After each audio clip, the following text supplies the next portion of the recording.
Halo semuanya, selamat datang. Saya Hadi Hareva. Senang sekali bisa ketemu kalian lagi.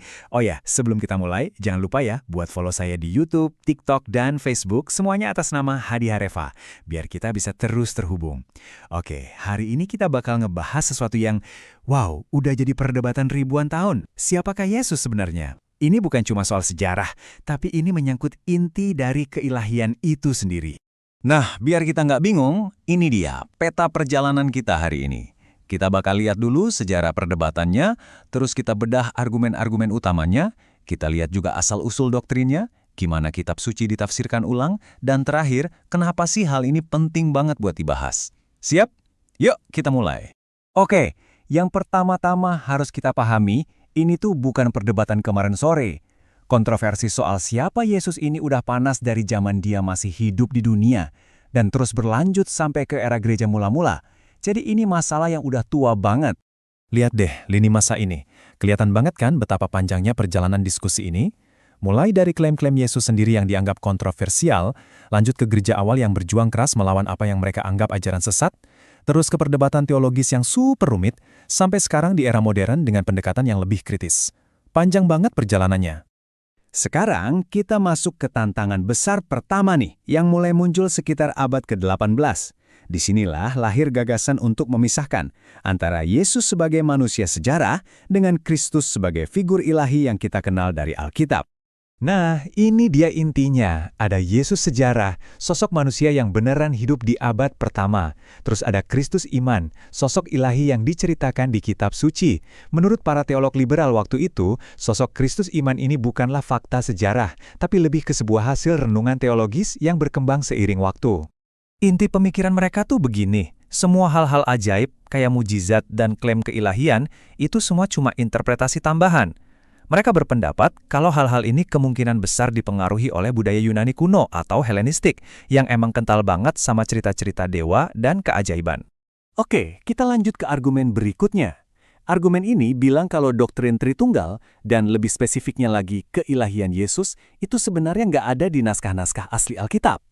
Katanya, ini adalah sebuah konsep yang dikembangkan atau bahkan diciptakan oleh gereja mula-mula. Salah satu tantangan paling awal dan paling signifikan buat gereja itu adalah Arianisme.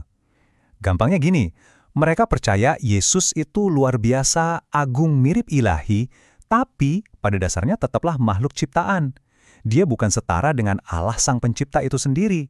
Nah, selain Arianisme, ada juga pandangan lain yang namanya adopsionisme. Kalau yang ini, mereka percaya bahwa Yesus itu pada dasarnya lahir sebagai manusia biasa. Terus, di satu titik dalam hidupnya dia diangkat atau diadopsi oleh Allah dan diberi kuasa ilahi. Jadi, keilahiannya itu dikasih, bukan sesuatu yang inheren sejak awal.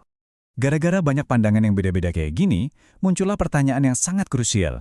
Jangan-jangan, doktrin Tritunggal ini sebenarnya sengaja diciptakan oleh konsili-konsili gereja sebagai cara untuk melawan ajaran-ajaran yang mereka anggap menyimpang atau sesat? Jadi para penentang berargumen bahwa fokusnya itu bergeser.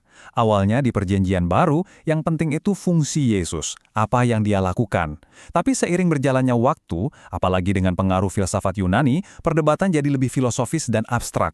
Pertanyaannya jadi soal ontologi, siapa atau apa sebenarnya hakikat Yesus itu. Nah, perdebatan ini kemudian merembet ke area yang lebih dalam lagi, yaitu soal penafsiran. Gimana caranya ayat-ayat kunci di Alkitab yang selama ini jadi dasar doktrin keilahian Kristus bisa ditafsirkan ulang dengan cara yang sama sekali berbeda? Argumen mereka seringkali fokus ke penggunaan gelar. Misalnya kata Theos atau Allah. Menurut pandangan alternatif, kata ini di Alkitab nggak selalu merujuk ke Tuhan yang unik. Kadang bisa juga dipakai buat pemimpin manusia seperti Musa. Begitu juga gelar anak Allah, yang di perjanjian lama bisa merujuk pada malaikat atau raja-raja. Jadi katanya, gelar-gelar ini nggak se-eksklusif itu. Bahkan, ayat-ayat spesifik seperti yang ada di kitab Wahyu atau Kolose ini sering banget dikutip sebagai bukti.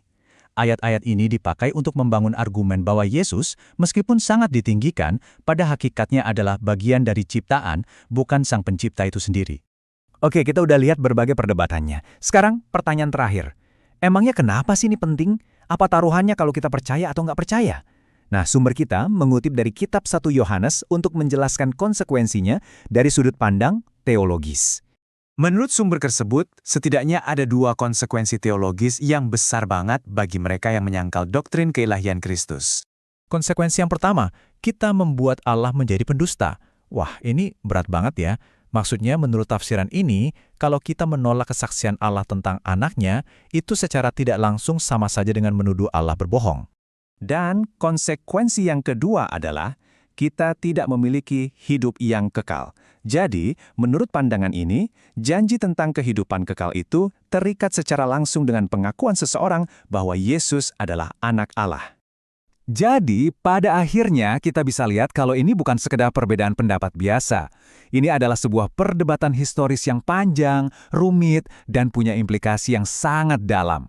Ini akhirnya membawa kita pada sebuah pertanyaan untuk direnungkan. Seberapa besar sih sejarah dan penafsiran itu membentuk apa yang kita yakini sebagai iman hari ini? Coba dipikirkan.